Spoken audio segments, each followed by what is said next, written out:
Hi guys, my name is Jen, but that doesn't matter. A couple months ago, I remembered that I have read all John Green books as a teenager, and I wondered how they would hold up. So now, a couple months later, I am finally here to do that, reread John Green books as an adult.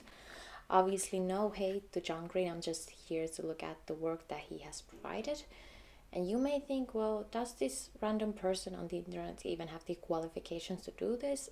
I do have a bachelor's degree in English and I'm pursuing my master's degree, therefore, I do have a hunch. I will start by sharing what I thought of these books as a teenager and then I will go into my opinion now. Obviously, there will be spoilers, so if you still want to read these books and don't want to get any spoilers, then maybe click off. And then I will be looking down at my notes, so sorry about that. So the first book is Looking for Alaska. A quick overview. Miles starts a boarding school in Alabama, makes friends with his roommate and his friend group, develops a crush on Alaska Young, who is a mysterious girl dating someone else. The group have all kinds of adventures. At the time, I felt like this was quite similar to Paper Towns, so I didn't get anything new or special from the reading experience. But this time around, I thought the beginning where Miles moves into the boarding school was really interestingly written up until the detailed description of Alaska's body. It made me quite uncomfortable. I get that maybe Green was trying to write about an authentic teenage boy experience, but yeah, it felt kind of gross to read, honestly. The main characters are a group of teenage students at this boarding school, and they're all kind of snarky and sarcastic, which I guess is common for YA novels. Some of their characters' thinking, like I mentioned, some of the word choices just seemed quite outdated, and you could tell that this book was written early 2000s, so I guess that's that. I thought the Alaska and Miles dynamic felt prior to her death very much like this tweet I saw, which was like, she's not flirting with you, she's hot and talking. I felt that, I thought that, okay? I actually didn't remember her dying. Like, I thought like she went missing or disappeared, but yeah, that kind of was a surprise for me. So it was a nice homage to her when they pulled a prank in her honor. Additionally, I really liked the chapter titles being a countdown to the accident where Alaska died. It was very like intriguing and mysterious, like, okay, what's gonna happen when it reaches that date.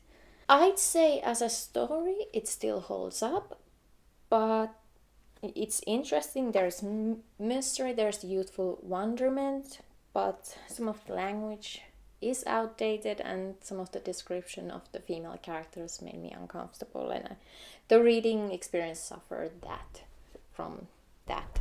Next up we have The Abundance of Katherines. Colin gets dumped by his girlfriend Catherine, so he and his best friend Hassan go on a road trip. They end up in Gutshot, Tennessee, and meet Lindsay there. They end up staying in the town and working in the factory, and Colin starts to work on a theorem that proves people being either dumbers or dumbies.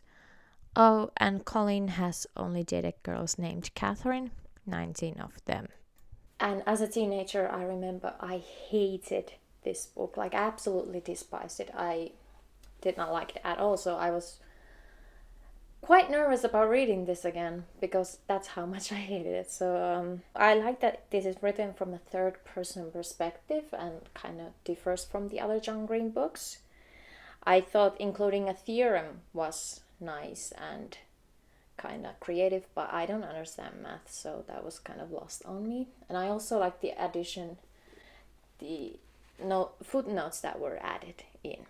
Again, I didn't like the way some of the female characters were described. For example, there was a side character named Katrina, and the only thing I really know about is that she was attractive.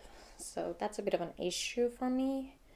I also didn't find the main character calling someone I'd root for, and for me, rooting for the main character is one of the one of the bigger things what makes a good book for me. Not always, but usually. I didn't like the way Colin described some of the girls he had dated, and he would refer to his most recent ex-girlfriend as K19 and gave this kind of robotic code name, which I did not agree with. I didn't hate it, which, surprise, I didn't hate it as much as I did as a teen. I mean, I guess I liked the idea of going on a road trip with no destination and then still ending up in this small town.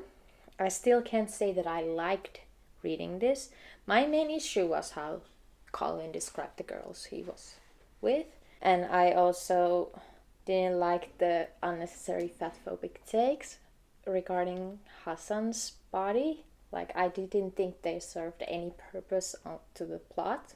I would have liked to see better description for female characters. Like, can I get one personality for a female character, please? But the ending of Lindsay and Colin and Hassan going on a road trip was really sweet.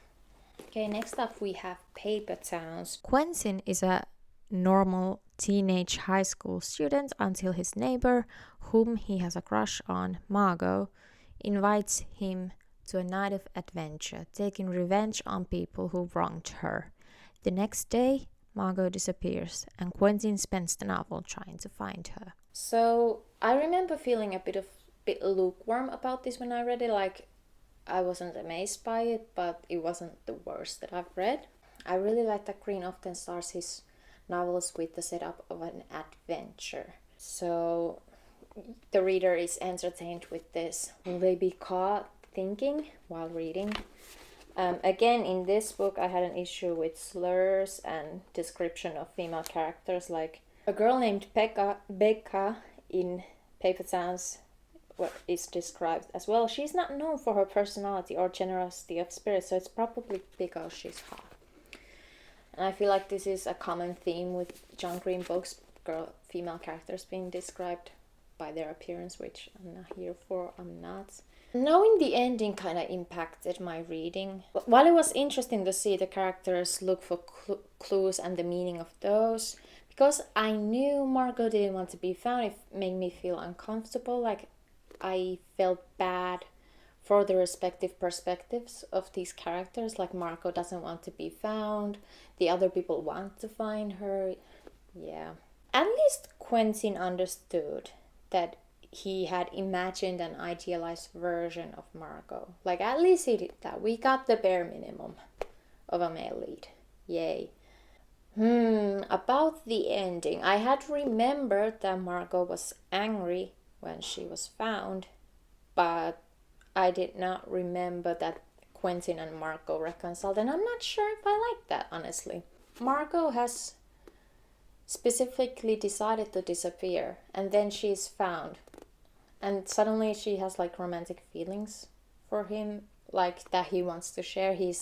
She gets over the anger she had really quickly, and sure, it gives closure to the characters involved, but I don't know, I feel like having Margot being angry about being found would have been more realistic. So I think the ending should have stayed with Margot as angry, because it would have been a more impactful ending, because we as humans, we don't get to decide how other people feel, or we don't get to control how other people feel and think when we encounter them.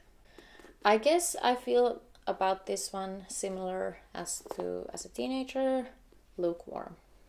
Next up we have Will Grayson. There are two boys named Will Grayson who randomly become acquainted. One of them is a friend of Tiny Cooper, while the other one becomes a love interest for him. And I think I was 18 when I read this one, and I remember my expectations for this book were really low based on my previous reading experiences with John Green books. And I remember that I really liked this one. It brought my faith back into John Green's writing. Like, I didn't like it as much as I liked The Fault in Our Stars at the time, but I still loved it. Again, this book, as many of the previous ones, included the F slur, and I'm just like, I get that John Green wants to show the authentic atmosphere of a homophobic town or school or whatever, but I just feel like he should have been able to do that without using slurs in all of these books. Like, I don't know, that's just my opinion. I feel like those could have been cut out. He could have written about homophobic surroundings in other ways. Or is it just common in the United States for the youth to use the F slur and other slurs? Like, is it? I don't know, I'm not American. Tiny and the other Will Grayson's relationship progressed really quickly and they talked very much, but I think it fits in this story because it's kind of reflects on Tiny's character, how enthusiastic and excited he gets. And I can see why my teenage self really liked this one, because as I love musicals and Tiny's musical was key in the plot, the mental health discussions and the LGBT plus themes were really important to me, are still important to me in my life, but even as a teenager they were even more so. It was even more so important to have that kind of representation of those. Yes, I was a glee kid, how can you tell? The I Love You, Tiny Cooper by other Will Grayson's scene was really, really sweet. And overall, I thought it was like a sweet story with flawed characters.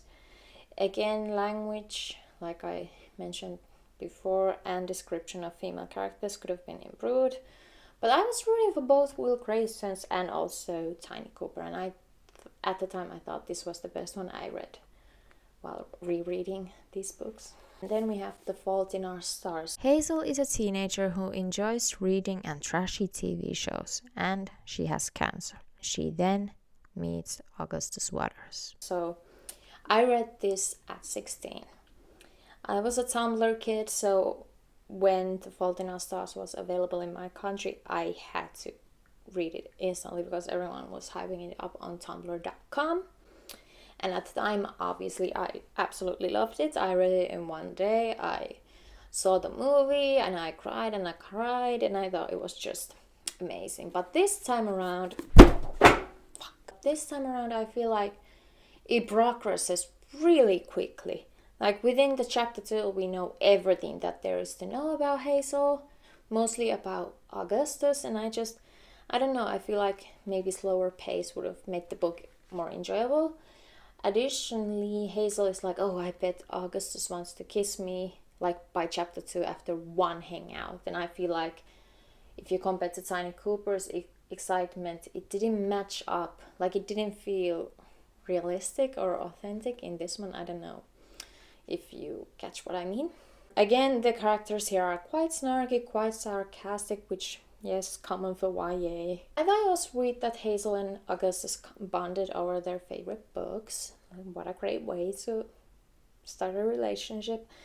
But I remember being so into Augustus and Hazel's relationship and bond, and now it just felt kind of generic. The conversations they had about life, they didn't feel natural to me, and I wasn't as captivated by their conversations as I was when I was a teenager. Which is sad, but whatever. And also, again, a problem with language, like, why are you calling cheese ghetto eyes? Like, what even is that? The scene where they encounter the author is very uncomfortable to read, and I get that why it's uncomfortable, because it's like, don't meet your heroes, and there's this build up to he must be so amazing, and then he's not, because again, we can't control how people behave. So yeah, I get that. I get why it was done, and I think it was well made, but my god, it was uncomfortable to read. My god. Also, did they have to kiss at the Anne Frank house? Like, I know Hazel tried to justify with it, like, Anne would have wanted me to do this, but I just don't think that's strong enough reasoning. And also, why did people clap? Like, why were people in their business? I don't know. They could have waited outside the Anne Frank's house to kiss, honestly. The pacing of the novel changed once Augustus shared that his cancer is back, which I appreciated, because it became much slower days at a time. It didn't feel rushed. And then Augustus dying was still sad to me, but I didn't cry as I did when I read this as a teenager. And does this book hold up for me? I'm not sure. Like, yeah, it was entertaining to read, but I wasn't as captivated as I was when I was a teenager. And the final one, Turtles All the Way Down. Asa Holmes is a teenager who has OCD. Asa's childhood friend Davis's rich father goes missing. Her and her friend Daisy try to conduct an investigation of their own. However, Asa ends up slowly falling for Davis. And full disclosure, I was 20 when I read this, but I reckon I'm much more adult now at 24 than I was at 20. At the time, I was really hoping and rooting for John Green to have a great comeback with this one. I don't even remember how I felt about it. I remember having to reread a lot of sections because I wasn't quite sure like what happened. But now, as I read, I noticed that again there's like this adventure starting point, which I think he does well. Like, even though there are similarities with these adventures, it's still entertaining to read. I do not have OCD, therefore I cannot comment on whether it is an accurate representation of OCD, but Green himself does have it, so that has to be considered while reading this book. I like the development of Asa and Davis's bond. Like, it has that youthful excitement and naivety, but at the same time there are Asa's worries. It all feels very natural and realistic. So there's this scene where Asa digests hand sanitizer and then nothing happened. There was no aftermath to it, and it was kind of upsetting to read because she did something so horrible to herself and then it was like nothing had happened. But thankfully by the third time that she does it at the hospital, it's noticed and taken care of, which I was relieved to read, but it was also a bit sad, you know? And then the scene where Daisy blows up at Asa that it's hard to be around her because of her OCD. Yeah, I don't want to get into details, but that hit close home. Like, I see both sides of the conversation, but yeah, it really hit me, and I'm glad that they reconciled. Which shows that John Green has found a way to be an impactful writer with this one, maybe. The ending made sense to me. Like Mr. Pickett being found dead, Davis and Noah moving away, Asa and Davis not being an endgame within this novel. Like, Asa saying she feels better, but at the same time she does not. Like, it all makes so much sense to me, and that's why it's a very satisfying end for me. Like, it's not a happy, perfect ending, but it's a realistic one. This was the type of way I wanted Paper Towns to end. Like, in a way that isn't happy and romantic and idealistic, but realistic and just shows how life is, you know. The way Asa talks about OCD was uncomfortable, yes, but that's like the point of it, I think. I'm sure Green wanted to bring authenticity to how he writes about OCD. Yes, I think I enjoyed this one more than I did as a 20-year-old, honestly. I know there is still the short story Let It Snow, but I figured I would only focus on the novels this time around. And overall, I think surprisingly most of the stories in these novels, they hold up. I think they do. Like, there's adventure and there's youthful wonderment and all that.